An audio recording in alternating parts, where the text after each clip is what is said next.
말씀은 성경 잠언 22장 17절에서 21절입니다. 성경 935쪽에 있습니다. 한 절씩 교독하겠습니다. 너는 귀를 기울여 지혜 있는 자의 말씀을 들으며 내 지식에 마음을 둘지어다.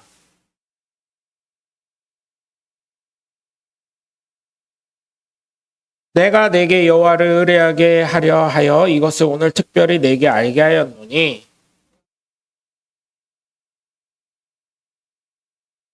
내가 진리의 확실한 말씀을 깨닫게 하며 또 너를 보내는 자에게 진리의 말씀으로 회답하게 하려 함이 아니냐. 아멘. 네.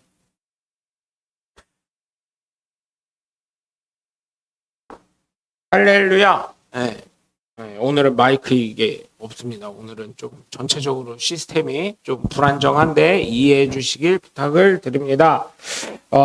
여러분 거룩한 주일날 함께 예배를 드린 여러분 모두를 주님의 이름으로 환영하고 축복합니다. 우리 함께 말씀 나누시기 두 주먹 꽉 쥐시고 하나님은 살아계시다. 세 번만 시작. 하나님은 살아계신다. 하나님은 살아계신다. 하나님은 살아계신다. 아멘. 둘째 예수님 내 구주 시작. 예수님 내 구주, 예수님 내 구주, 예수님 내 구주. 아멘. 끝으로 성령님은 지금도 역사하신다. 시작. 성령님은 지금도 역사하신다. 성령님은 지금도 역사하신다. 성령님은 지금도 역사하신다. 아멘. 바로 그 성령의 역사의 주인공들 되시길 주님의 이름으로 간절히 축원합니다.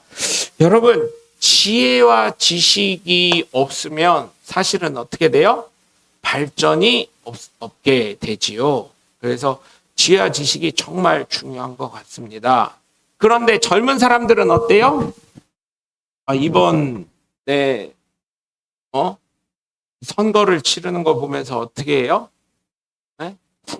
참 안타까운 일들이 많았지만 그래도 지혜와 지식이 있음으로 인해서 많은 것들이 우리 대한민국의 이 선거 문화가요, 이번에 실수한 것들 빼면은요 사실은요 굉장히 좋은 거예요.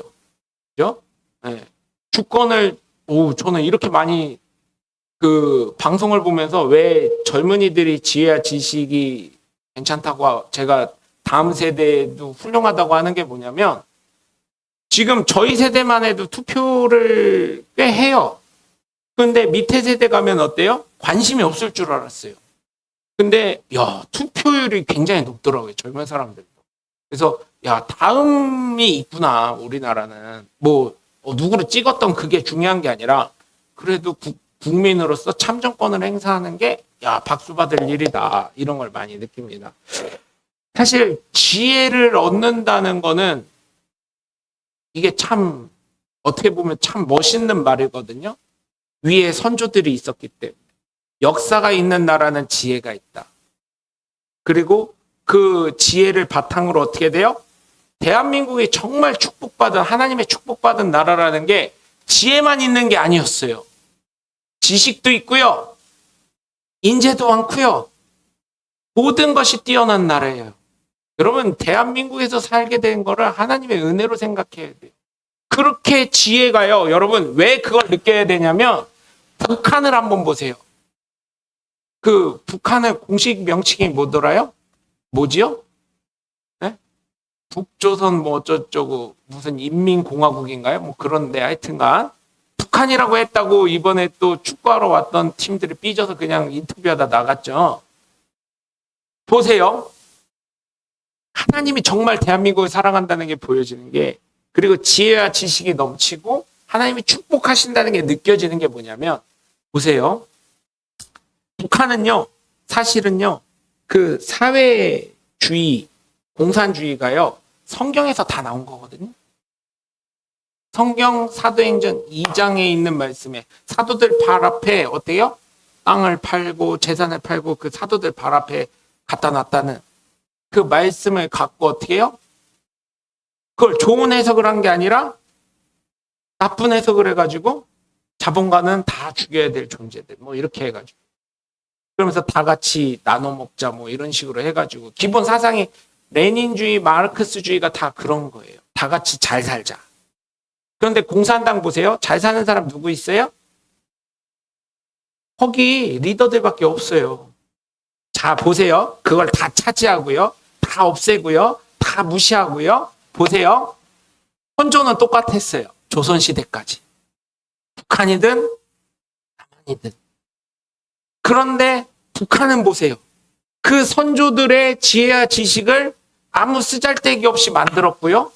대한민국은 어떻게 했어요? 그 지혜와 지식을 발전시키니까 어떻게 돼요? 부국 강병의 나라가 됐어요. 엔비디아 회장이 왔었던 거 기억하시죠? 야, 그 치킨집 대박 났대요. 또 삼겹살집이랑 최태원 회장이 막 선물도 주고 치킨집 가가지고 골든벨 울립니다 해가지고 300만 원 조금 안 되게 쏘셨더라고요. 그런 걸 보면서 역시 대기업 회장이다. 아니, 별거 아닐 수 있지만요, 여러분. 그리고 엔비디아 회장도 왔을 때 대한민국의 일감 4가지를 몰아주려고 한대. 그 사람이 사실은 대만 사람이거든요. 오리지널. 그럼에도 불구하고 삼성과 현대자동차와 SK하이닉스와 뭐 한 가지 회사는 또 다른 네이버인가요? 거기 이렇게 회사 4군데랑 좀 파트너십을 좀 강화한다는 얘기가 있는 것 같아요. 제가 봤을 때는 유튜브나 이런 걸 봤을 때 세계에서 집중하는 나라. 그래서 이 지혜는요, 여러분 어차피 설교로 또 말씀을 드리겠지만 잘 전수돼야 되는 거예요.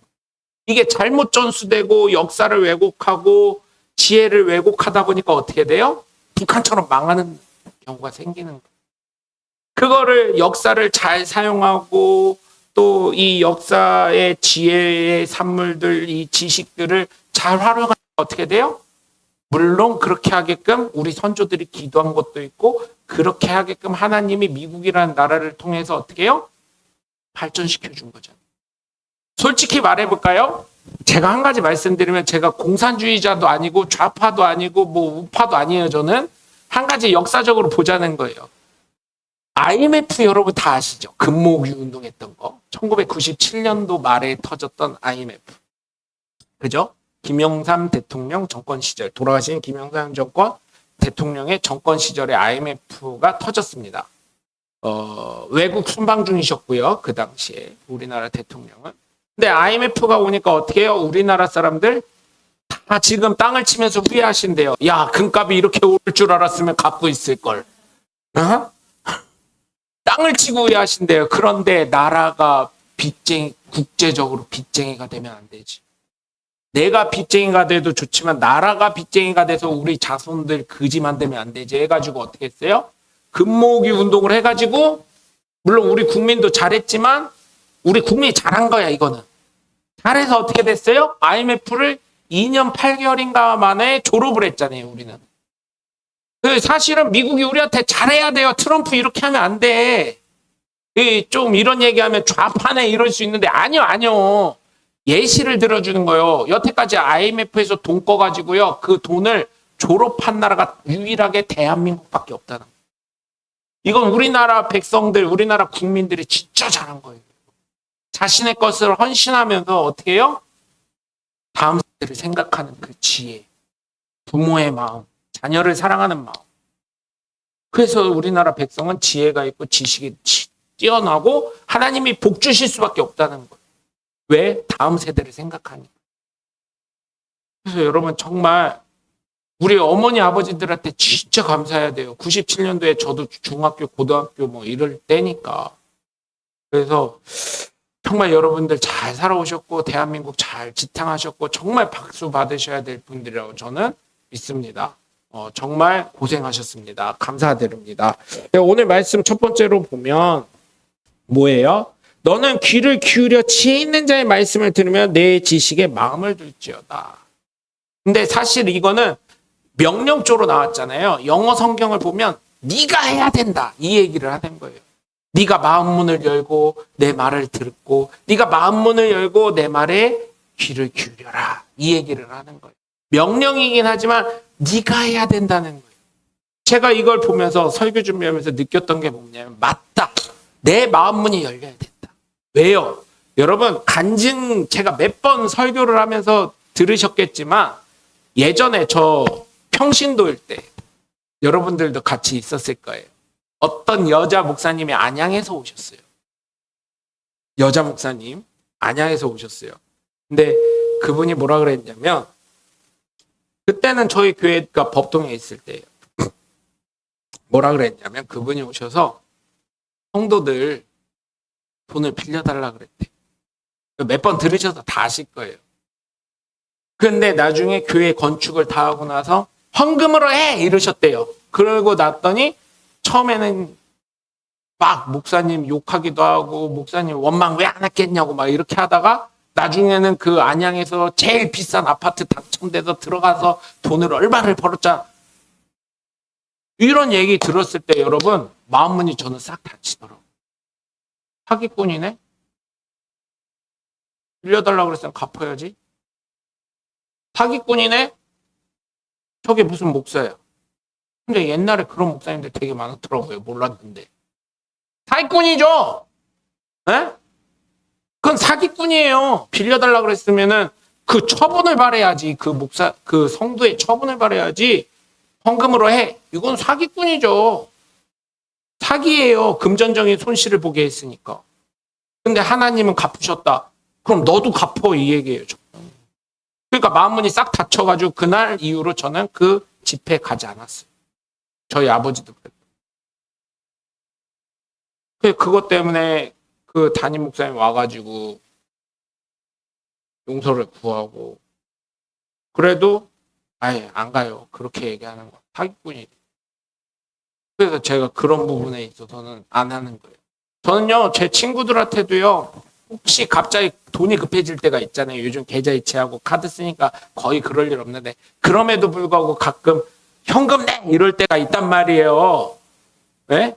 이제 동기들 모임뿐만 아니라 무슨 지방에든 어디 갔을 때 목사님들 모임이 좀 그래요. 서로 못 믿어. 그런 거를 좀 누가 사면 어떻고 누가 뭐 내면 어때요. 나중에 계좌이체 해주고 그러면 어때요. 근데 그럴 때 있잖아요. 계좌이체도 안 된다 그러고 뭣도 안 된다고 할 때 가끔 있어요. 뭐든 뭐 어떤 모임이든. 있잖아요. 여러분들도 친구 모임에서 안 돼! 막 이렇게 하는 경우 있잖아요. 저는 가끔 선의의 피해를 많이 입는데 나중에 전화가 와요. 그거 주도했던 분들이 명목사한테 그런 게 아니라 명목사는 믿지. 근데 꼭 그 미꾸라지 같은 사람들 있잖아요. 그런 사람들 때문에 그런 경우가 있는데 응?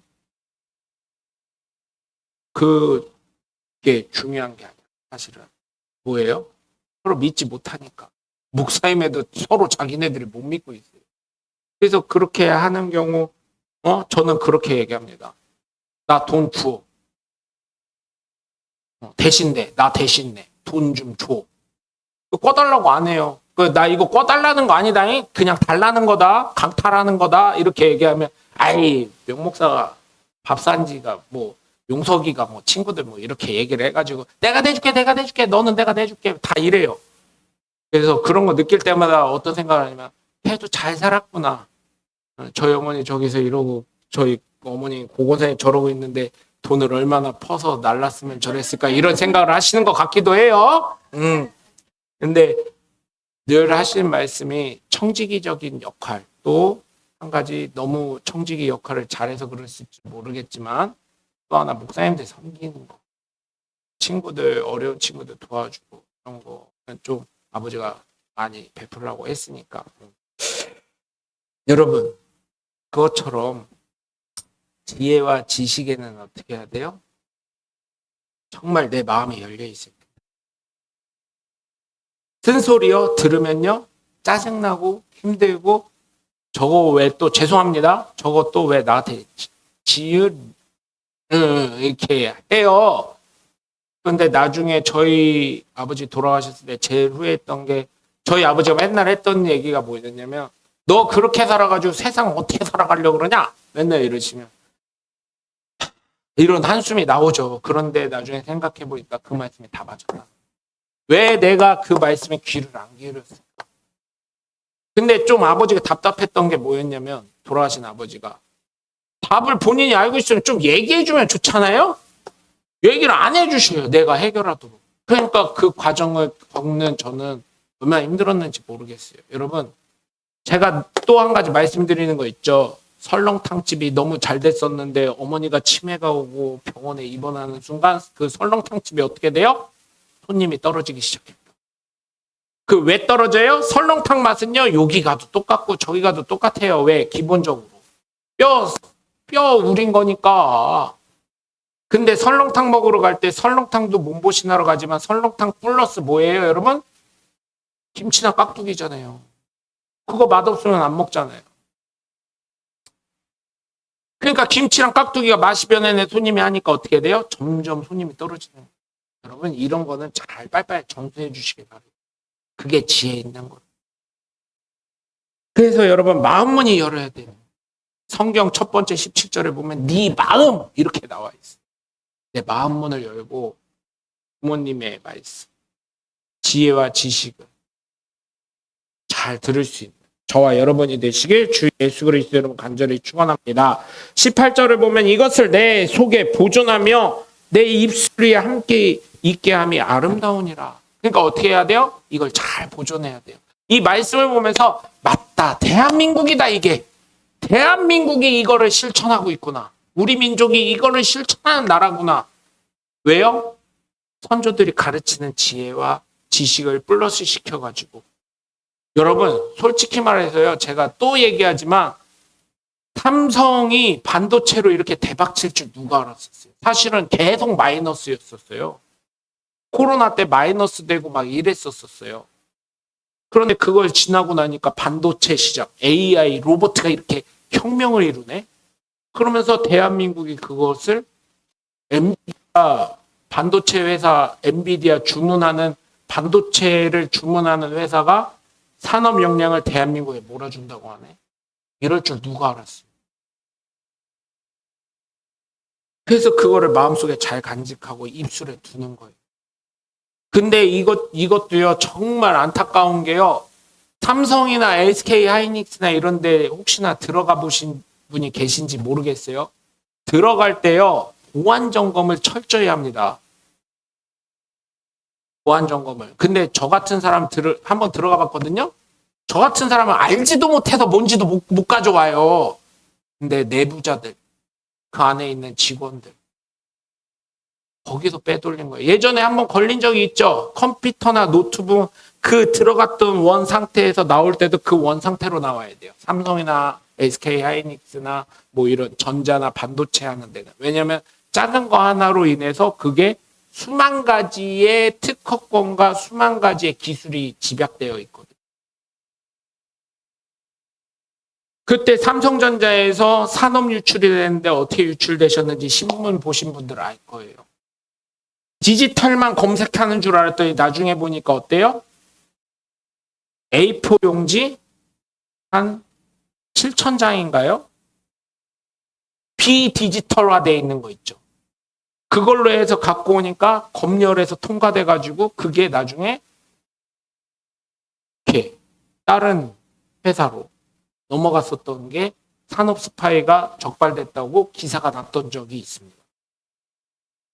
여러분, 그 회사의 특허권가요, 기술을 지켜줘야 그걸로 인해서 우리가 함께 살 수 있는 거예요. 어떻게 보면요, 삼성 지네 혼자 돈 벌려고 하는 거 아니야? SK 하이닉스 지네만 돈 벌려고 하는 거 아니야? 아니에요.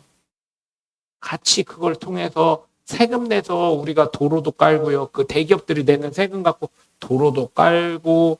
여러분 제가 공사를 해보니까요. 고속도로 위에 요즘에는 주변 시골 땅 사는 게 별로 많이 안 사요. 동네를 개발하지 않아요. 옛날처럼. 옛날 경부고속도로나 이런 거 살 때는 어떻게 했어요? 지역을 사버렸어요. 그 동네 그 지나가는 지역 반경 몇 킬로 뭐 이런 걸 샀거든요. 지금 그렇게 안 사요. 그냥 필요한 논밭 그것만 사가지고 어떻게 해요? 위로 아파트 그죠? 한 15층에서 20층 되는 높이로 올려버려요. 왜냐면 땅값이 너무 비싸니까. 네. 근데 그런 거 하나 깔 때요. 얼마 될 것 같아요, 여러분? 그거 하나 까는데 제가 작년에 물어봤을 때 이거 견적 얼마 정도 내요? 그랬더니 이거 하나 놓을 때 평균 1억에서 1억 5천 들어가요 이러더라고요. 그거 기둥 올리고 그 상판 위에 한 칸 까는데. 네? 그런 거를 우리가 사실은 시골 같은데 지금 안 뚫린 데가 없잖아요. 지금 저쪽 여수 쪽 가고 그러면 여수에 연결되어 있는 섬들 다리로 다 연결시킨다고 하잖아요. 우리 인천공항 갈 때 해외여행 요즘은 비행기 값이 너무 비싸서 못 가겠지만 인천공항 갈 때 그 다리 지나가는 것도 물론 통행료도 내긴 하지만 어때요? 그 돈 갖고 못 나가요. 통행료 그 돈 갖고.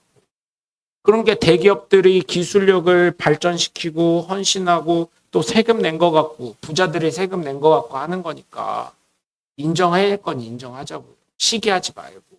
그리고 그 사람들 여기서도 말하는 게 뭐예요? 지혜의 마음을 잘 둬서 너도 발전해라 이런 말이에요.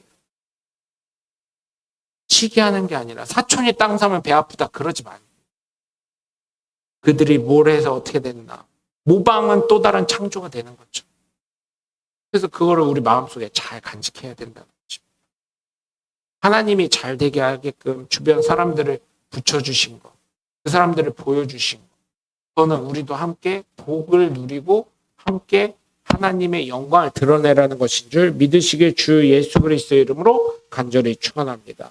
19절을 보면 내가 내게 여호와를 의뢰하게 하려 하여 이것을 오늘 특별히 내게 알게 하였느니. 이러한 비밀을 왜 알게 했어요? 하나님 잘 섬기게 하려고. 어려움이 올 때 하나님을 의뢰하게 하려고. 왜? 하나님이 만군의 주이시고 만군의 하나님이시고 모든 것을 창조하신 주인이시기 때문에 그 하나님을 의지하고 하나님께 매달리라고.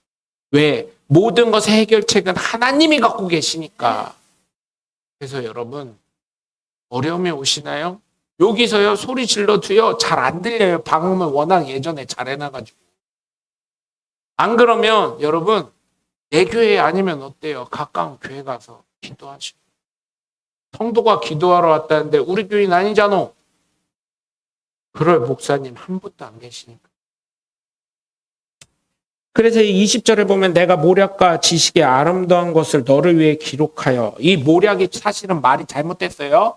신천지 그 사이비에서 모략 전도라고 하는데 그건 거짓말 전도를 얘기하죠. 모략이 여기서 영어로 보면 카운셀이라고 되어 있습니다. 상담하고 변호하고 그런 거예요. 그래서 내가 상담과 지식의 아름다운 것을 너를 위해 기록을 했다는 거. 네가 마음에 혹시나 어때요? 잃어버릴 수도 있으니까. 이걸 기록함으로 인해서 네가 살아가는데 도움되라고. 하나님 영광 나타내고 하나님 의지하는데 부족함 없으라고.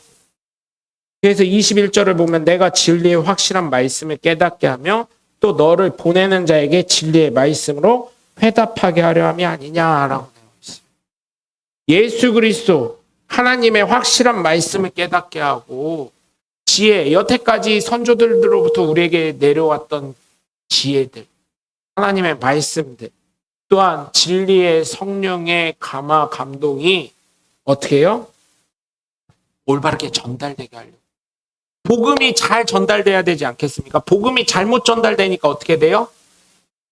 이단으로 가고 사이비로 가고 거기 가서 좋다고 아멘하고 있고 맞다고 박수치고 있고. 아니잖아요. 진리를 벗어나게 되고 이 복음 외에 다른 복음을 전하면 천사일지라도 어떻게 해요? 저주를 받을 거라고 했어요. 여러분 진리는 딴 거 없습니다. 예수 그리스도가 이 땅에 오셨고 이 땅에 오신 거는 내 죄를 대속하기 위해. 그분은 죄가 없기 때문에 3일 만에 죽으셨다가 부활하시고 그리고 여기서 우리와 같은 예수님의 제자와 예수 믿는 사람들을 위해서 40일간 사역을 하시고 승천하셨다. 그분은 하나님이시자 사람 예수님이셨다. 그리고 그 예수 그리스도를 믿음으로 말미암아 우리가 천국 갈 수 있다는 거예요. 이거 외에 다른 복음이 전해지면 어떻게 돼요? 변질된 거기 때문에 저주받는 거예요. 그래서 여러분 정말 부탁을 드리는 건 정말 지혜를 주시는 하나님께 우리가 이 말씀을 통해서 선조들이 살아가는 지혜를 잘 전파하는 사람도 되고 그러기 위해서 우리가 잘 배워야 되겠죠. 잘 배우고 간직하고 잘 전달하고 또한 이런 게 혹시나 자손들이 잃어버릴 수 있으니까 잘 기록을 하고요. 그래서 정말 하나님이 정말 복 주시는 대한민국. 아니 북한이랑 우리나라만 딱 비교해도 다 대번 답이 나오죠. 제가 이거 설교 준비하면서요. 야, 같은 선조 아래 더더군다나 지금 김정은의 할아버지였던 김일성의 어머니 아버지는 예수 믿던 사람들이었는데 그러면 사실은요 북한이 더 잘 살아야 되거든요. 맞아요. 60년대 70년대까지만 해도 오히려 북한이 우리나라 원조한다 그랬었어요. 근데 80년대 되면서 어떻게 돼요? 오히려 우리나라로부터 원조가 가는 역전되는 그런 역사가 일어나잖아요. 그래서 여러분 정말 부탁을 드리는 것은 우리가 이런 것을 잘 간직하고 특별히 이렇게 된 거는 물론 지혜로운 사람들이 있었지만 그 당시에요. 안타까운 얘기지만 다 예수 믿는 사람들이었어요. 정권 잡은 장관이나 이런 사람들 술 먹고 담배 피고 할 짓 다 했겠지요. 그랬을 수도 있겠지요. 왜냐하면 로비가 들어오니까. 그랬을 수도 있을 거라고 생각해요. 그렇지만 그들 마음속에는 예수 그리스도라는 게 있었어요. 왜? 이건 누구죠? 돌아가신 초대 이승만 대통령이 박정희를 사람들이 박정희 대통령을 참 박수를 많이 쳐요. 박정희가 대한민국 이렇게 만들었지. 근데 그 뒤에 이면을 보시잖아요. 예수를 그렇게 믿으셨던, 하나님을 의지하셨던 돌아가신 이승만 대통령이 박정희 대통령을 미국으로 대한민국 추천 유학생을 안 만들어 주셨으면 박정희 대통령이 그런 생각이 트였을까요? 아니라는 겁니다. 미국과 그렇게 제휴가 될 수 있었을까요? 우리나라가 공산화를 멈출 수 있었을까요? 이승만 대통령이 있었기 때문에 박정희 대통령이 있었고 6.25 전쟁에서 승리할 수 있었기 때문에 박정희 대통령이 있었던 거예요. 근데 이승만 대통령을 엄청 욕하는 사람들도 많죠. 독재했다고. 역사를 너무 모르는 것입니다. 그래서 여러분 그분의 기도 그리고 그분을 함께했던 그 당시에 예수 믿었던 선조들의 기도로 말미암아 우리나라가 이렇게 된 것을 잊지 마시고 우리가 지금 기도한 것을 여러분 제가 이 말 하려고 이 설교를 하면서 사실은 끝맺음을 이 말씀을 드리려고 했던 거예요. 자녀들에게 다른 말씀 안 하셔도 돼요. 보실 때 너무 자주 하면은 나 위해서 기도한다고 잊지 마시고 너무 자주 하면 그게 또 그러고 있네 이렇게 할 수 있으니까 한 달에 한 번 정도 그냥 통화하실 때도 한 번씩 아들이나 딸 주로 아들이 많죠. 저희 교회는 딸도 있지만 아니면 며느리나 사이랑 통화하시게 되거나 그럴 때 내가 너를 위해서 기도한다. 이 한마디 내가 너를 위해서 기도한다. 네? 그거를 꼭 한마디 너무 자주는 하지 마시고요. 이게 습관화돼 버리면 이렇게 그냥 흔한 말처럼 돼버리니까 내가 너를 위해 기도. 그거를 잊지 않을 수 있게 해주시는 저와 여러분이 되시길 주님의 이름으로 간절히 축원을 합니다. 그럴 때 이 지혜와 지식이 그들의 마음에 간직이 되고 내 마음에도 간직이 되고 내 어려움 속에 하나님을 의지하는 그래서 하나님이 해결하심을 느끼고 체험할 수 있는 하나님의 복된 자녀들이 저와 여러분이 되시고 또한 저와 여러분의 자녀들이 되기를 주님의 이름으로 간절히 부탁을 드리고 축원합니다. 기도하겠습니다.